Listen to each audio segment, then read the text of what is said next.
Hello दोस्तों, आप सभी का मेरे यूट्यूब चैनल आरएम एजुकेशन पर स्वागत है।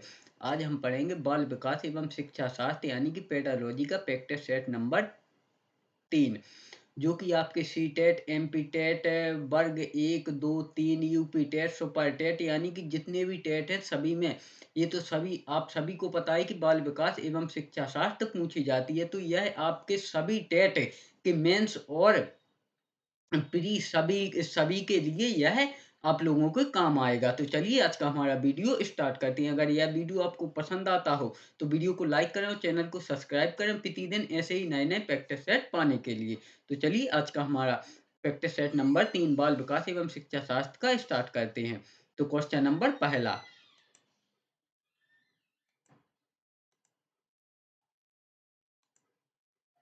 क्वेश्चन नंबर पहला, भावनात्मक और अनुभूति एक दूसरे से डॉट डॉट डॉट हैं तो पूरी तरह से अलग हैं, स्वतंत्र हैं, आंतरिक जुड़े हुए हैं या संबंधित नहीं हैं।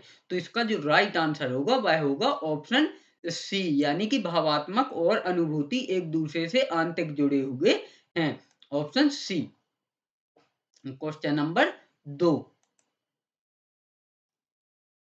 क्वेश्चन नंबर 2, विकास के परिणाम स्वरूप नवीन विशेषताएं और नवीन योग्यताएं प्रकट होती हैं। यह कथन डॉट डॉट डॉट ने दिया था। तो ग्रेसल ने दिया था, मेरेडिथ ने दिया था, या डगलस और होलैंड ने, या फिर हार्लॉक ने दिया था। तो इसका जो राइट आंसर होगा वह होगा डी, यानी कि विकास के परिणाम स्वरूप नवीन विशेषताएं और नवीन योग्यताएं प्रकट होती हैं। यह कथन हार्लॉक ने दिया था। Option D. Option D. Question number 3,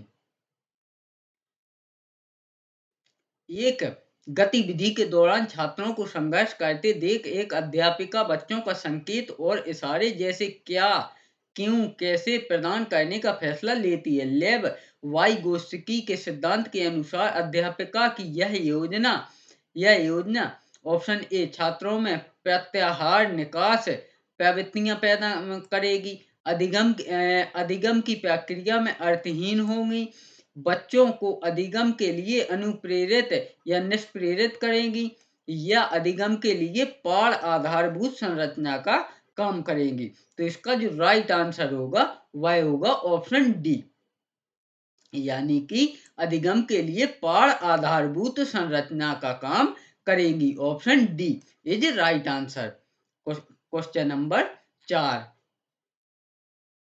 एक खेल क्रिया के दौरान चोट लगने पर रोहन रोने लगा। यह देखकर उसके पिता ने कहा, लड़कियों की तरह व्यवहार ना करो, लड़के रोते नहीं हैं। पिता का यह कथन लैंगिक भेदभाव को कम करता है, लैंगिक समानता को बढ़ावा देता है, लैंगिक रूढ़िवादिताओं को दर्शाता है, या लैंगिक रूढ़िवादिताओं को चुनौती देता है। तो मेरे हिसाब से इसका आंसर ऑप्शन सी राइट होना चाहिए। चलिए, तो ऑप्शन सी इसका राइट आंसर है, यानी कि लैंगिक रूढ़िवादिताओं को दर्शाता है, यानी कि लड़का लड़की में भेदभाव को दर्शाता है। तो इसका राइट आंसर है option C. Question number 5, question number 5, एक कार्य के दौरान सायना स्वयं से बात कर रही है कि वह कार्य किस प्रकार प्रगति कर सकती है। लेव वाइगोत्स्की के भाषा और चिंतन सोच के बारे में दिए गए विचारों के अनुसार इस तरह का व्यक्तिगत वाक्य क्या दर्शाता है। आत्मकेंद्रिता दर्शाता है, संज्ञानात्मक अपरिपक्वता दर्शाता है, मनोवैज्ञानिक विकार दर्शाता है, या स्वतः नियमन दर्शाता है। तो इसका जो राइट आंसर होगा वह होगा option D. Option D. Option D स्वतः नियमन दर्शाता है। क्वेश्चन नंबर 6, क्वेश्चन नंबर 6, बच्चों के विकास की व्यक्तिगत विभिन्नताओं को किस प्रकार प्रत्यारोपित किया जा सकता है।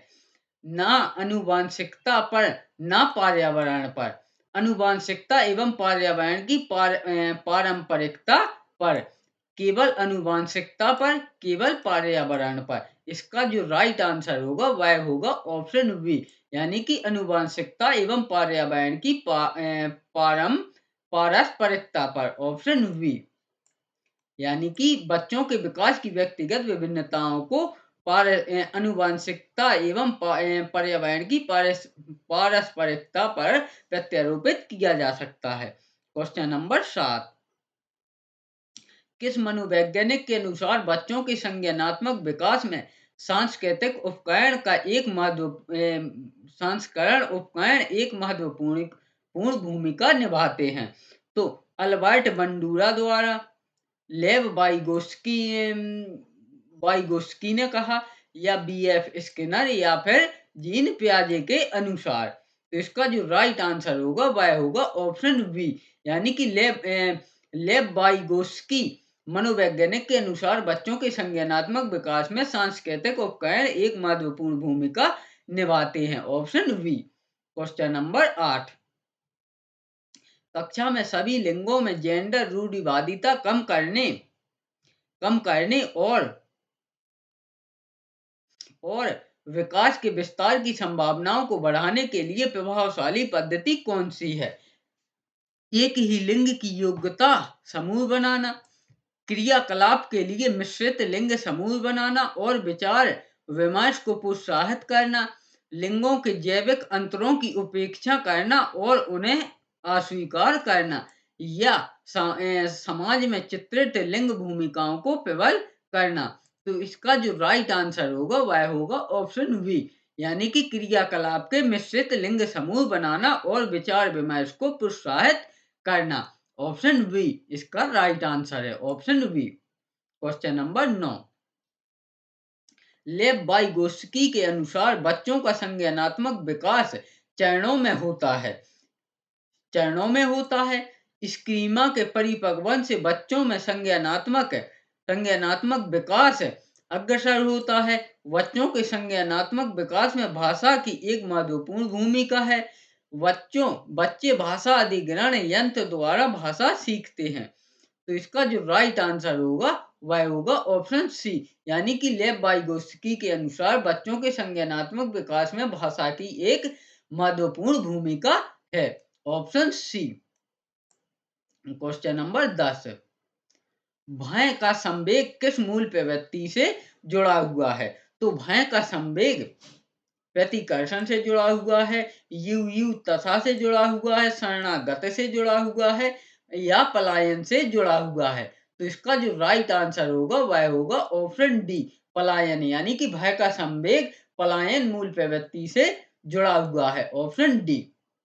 क्वेश्चन नंबर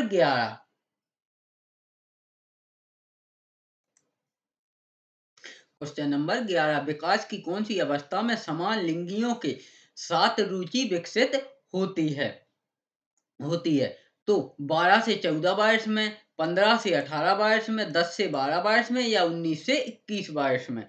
तो इसका जो राइट आंसर होगा वह होगा 12 से 14 वर्ष में, यानी कि 12 से 14 वर्ष में विकास की 12 से 14 वर्ष में समान लिंगियों के साथ रुचि विकसित होती है, ऑप्शन ए, 12 से 14 वर्ष में। क्वेश्चन नंबर 12, निम्नलिखित में से कौन सा अच्छे मानसिक स्वाध्याय का लक्षण नहीं है?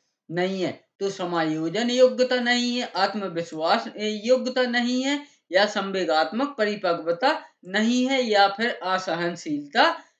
असहनशीलता नहीं है? तो इसका जो राइट आंसर होगा वह होगा ऑप्शन डी, यानी कि असहनशीलता अच्छे मानसिक स्वाध्याय का लक्षण नहीं है, ऑप्शन डी। क्योंकि जो अच्छे मानसिक स्वाध्याय वाला व्यक्ति होता है उसके अंदर सहनशीलता होती है। लेकिन यहाँ बताया गया है असहनशीलता। तो असहनशीलता अच्छे मानसिक स्वाध्याय का लक्षण नहीं है। बाकी समायोजन योग्यता, आत्मविश्वास, संवेगात्मक परिपक्वता, यह सभी अच्छे मानसिक स्वाध्याय के लक्षण हैं। क्वेश्चन नंबर 13,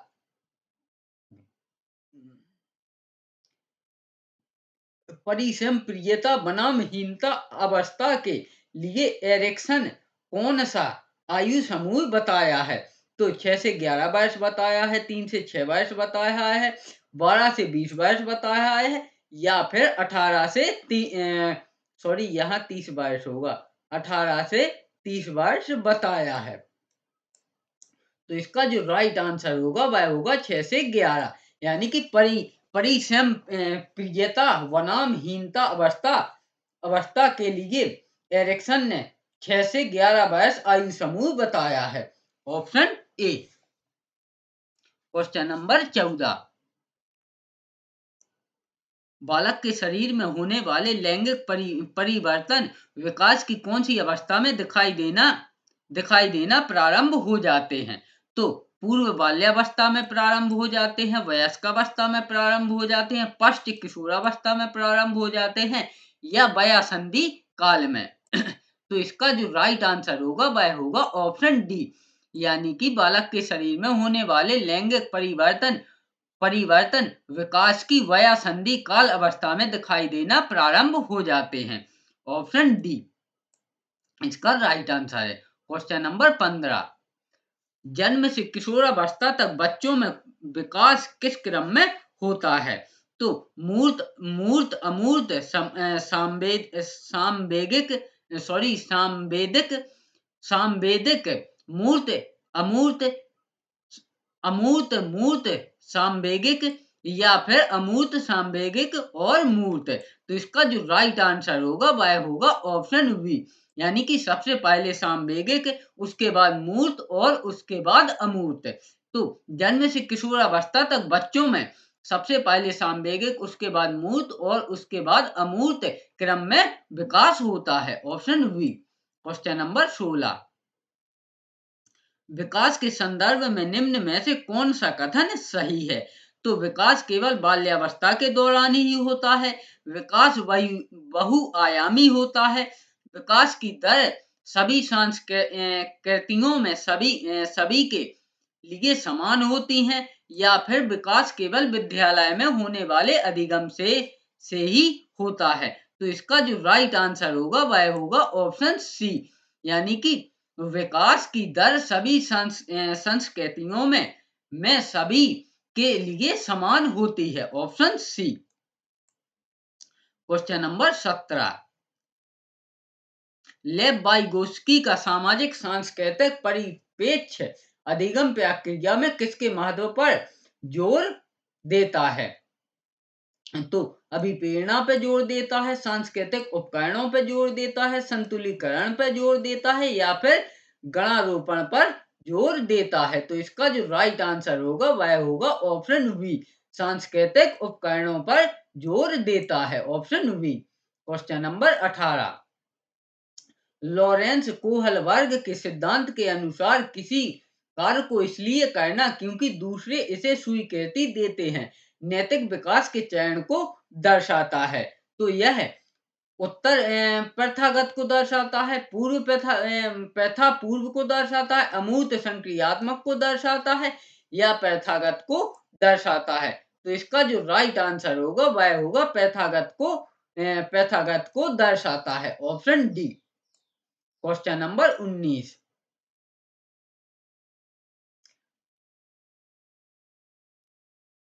बच्चों के समाजीकरण के संदर्भ में निम्न में से कौन सा कथन सही है? तो समकक्षी समाजीकरण के प्राथमिक कारक हैं और अपने परिवार समाजीकरण का एक द्वितीयक कारक है, या परिवार एवं जनसंचार दोनों समाजीकरण के द्वितीयक कारक हैं, या विद्यालय समाजीकरण का एक द्वितीयक कारक है और परिवार समाजीकरण का एक प्राथमिक कारक है, या विद्यालय समाजीकरण का एक प्राथमिक कारक है और समकक्षी समाजीकरण के द्वितीय कारक हैं? तो इसका जो राइट आंसर होगा वह होगा ऑप्शन सी, यानी कि विद्यालय समाजीकरण का एक द्वितीय कारक है और परिवार समाजीकरण का एक प्राथमिक कारक है। Option C. क्वेश्चन नंबर 20, बुद्धि और विकास की प्रक्रियाओं के संदर्भ में कौन सी बात सही है? दोनों प्रक्रियाएं प्राकृतिक हैं, वृद्धि प्राकृतिक प्रक्रिया है तथा विकास में विराम कारक की आवश्यकता होती है, या यदि वृद्धि संतोषजनक है तो विकास स्वतः हो जाता है, या दोनों प्रक्रियाएं बिना विराम हस्तक्षेप के साथ साथ चलती हैं। तो इसका जो राइट आंसर होगा वह होगा ऑप्शन बी, यानी कि बुद्धि और विकास की प्रक्रियाएं प्रक्रियाएं प्रक्रियाएं वृद्धि प्राकृतिक प्रक्रिया है तथा विकास में ब्राह्मण कारक की आवश्यकता होती है। यह बात सही है। Option B. Question number 21। व्यक्तित्व के विकास में विरासत तथा परिवेश की भूमिका के संबंध में निम्नलिखित में से कौन सी बात सही है? तो अच्छी विरासत बुरे परिवेश की क्षतिपूर्ति कर सकती है या विरासत तथा परिवेश का योगदान बराबर होता है, या बुरे परिवेश अच्छी विरासत को दबा देता है, या फिर अच्छा परिवेश बुरी विरासत की क्षतिपूर्ति कर सकता है।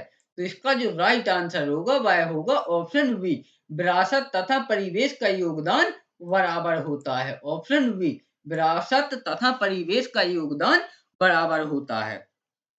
क्वेश्चन नंबर 22 है, निम्नलिखित में से किसने बौद्धिक विकास को आयु से संबंधित बताया है? जेरोम एस ब्रूनर ने, डेविड आशुबेल ने, जीन पियाजे ने, या हिल्दा ताबा ने? तो इसका जो राइट आंसर होगा वह होगा ऑप्शन सी, जीन पियाजे ने, यानी कि जीन पियाजे ने बौद्धिक विकास को आयु से संबंधित बताया है। Option C. Question number 23। निम्नलिखित में से कौन सा सिद्धांत संज्ञानात्मक विकास की 4 प्रमुख अवस्थाओं का प्रतिपादन करता है? तो पियाजे का संज्ञानात्मक विकास का सिद्धांत, वाइगोस्की का सामाजिक विकास का सिद्धांत, या कोलबर्ग का संज्ञानात्मक विकास का सिद्धांत, या फिर बेंडूरा का सामाजिक सामाजिक सीखने का सिद्धांत? तो इसका जो राइट आंसर होगा वह होगा ऑप्शन ए, यानी कि पियाजे का संज्ञानात्मक विकास का सिद्धांत संज्ञानात्मक विकास की 4 प्रमुख अवस्थाओं का प्रतिपादन करता है। Option A. Question number 24। Zone of proximal development का किसके द्वारा वर्णन किया गया है? तो वाइगोस्की के द्वारा किया गया है, पियाजे के द्वारा किया गया है, ब्रूनर के द्वारा किया गया है, या फिर कोलबर्ग के द्वारा किया गया है? तो इसका जो राइट आंसर होगा वह होगा वाइगोस्की, यानी कि zone of proximal development Vygotsky द्वारा वर्णन किया गया है। Option A. Question number 25। स्वस्थ व्यक्ति कौन है? तो इसमें पहले हमें ये तीनों पॉइंट देखना है, उसके बाद आंसर देना है कि एक पॉइंट सही है, 2 पॉइंट सही है, या तीनों पॉइंट सही है। तो पॉइंट नंबर 1, वह जो अपनी भावनाओं और सीमाओं व स्वयं के प्रति जागरूक है, स्वयं को स्वीकार करता है। यानी कि जो स्वस्थ व्यक्ति कौन है, तो उसकी यह विशेषताएं हैं। जो अतीत में नहीं जीता है तथा भविष्य को लेकर परेशान नहीं होता है। तो मेरे हिसाब से तो यह तीनों ऑप्शन सही है। बाकी आंसर अपना आगे देखते हैं। तो इसका जो राइट आंसर होगा बिल्कुल सही ऑप्शन बी होगा, यानी कि पॉइंट पहला भी सही है, दूसरा भी सही है, और तीसरा भी सही है। Option B. Question number 26।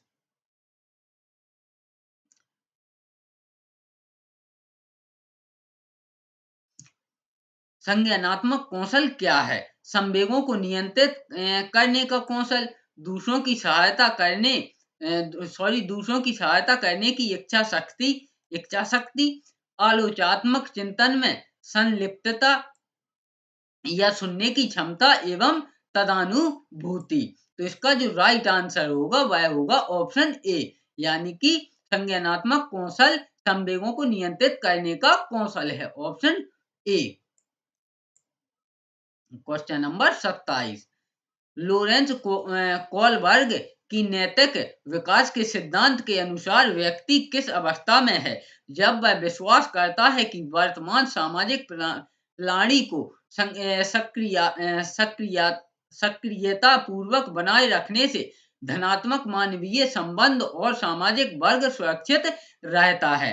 तो यंत्रणीय उद्देश्य अभिन्यास, सार्वभौमिक नैतिक सिद्धांत अभिन्यास, दंड और आज्ञा पालन अभिन्यास, सामाजिक क्रम व्यवस्था अभिन्यास या फिर तो इसका जो राइट आंसर होगा वह होगा ऑप्शन डी, यानी कि सामाजिक क्रम व्यवस्था अभिन्यास। अभिन्यास वर्तमान सामाजिक प्रणाली को सक्रिय पूर्वक बनाए रखने से धनात्मक मानवीय संबंध और सामाजिक वर्ग सुरक्षित रहता है। ऑप्शन डी सामाजिक क्रम व्यवस्था अभिन्यास, ऑप्शन डी। क्वेश्चन नंबर 28, बाल्यावस्था की अवधि में विकास में केवल परिमाणात्मक परिवर्तन होते हैं, अनियमित और असंबद्ध होता है, धीमी गति से होता है एवं उसे मापा नहीं जा सकता है, या फिर बहुस्तरीय और मिश्रित होता है। तो इसका जो राइट आंसर होगा वह होगा ऑप्शन डी, यानी कि बाल्यावस्था की अवधि में विकास बहुस्तरीय एवं मिश्रित होता है, option D. Question number 29, question number 29, निकटस्थ विकास का क्षेत्र क्या है? तो वह प्रक्रिया जिसमें शुरू में विभिन्न समझ वाले दो व्यक्ति समान समझ पर पहुंचते हैं, वह प्रक्रिया जिसमें बच्चे समाज के वयस्क सदस्यों द्वारा निर्धारित विधि से कार्य करते हैं, या बच्चों के वर्तमान स्तर पर स्वतंत्र प्रदर्शन और वयस्क व अधिक कौशल वाले समकक्षियों की सहायता से बच्चे द्वारा उपार्जित किए जाने वाले प्रदर्शन के मध्य का क्षेत्र है, या डी विभिन्न प्रकार के कार्य जो कि अपनी आयु के अनुसार बच्चे को करने चाहिए परंतु वह नहीं कर सकती है। तो इसका जो राइट आंसर होगा वह होगा ऑप्शन सी, यानी कि निकटस्थ विकास का क्षेत्र बच्चों के वर्तमान स्तर पर स्वतंत्र प्रदर्शन और वयस्क व अधिक कौशल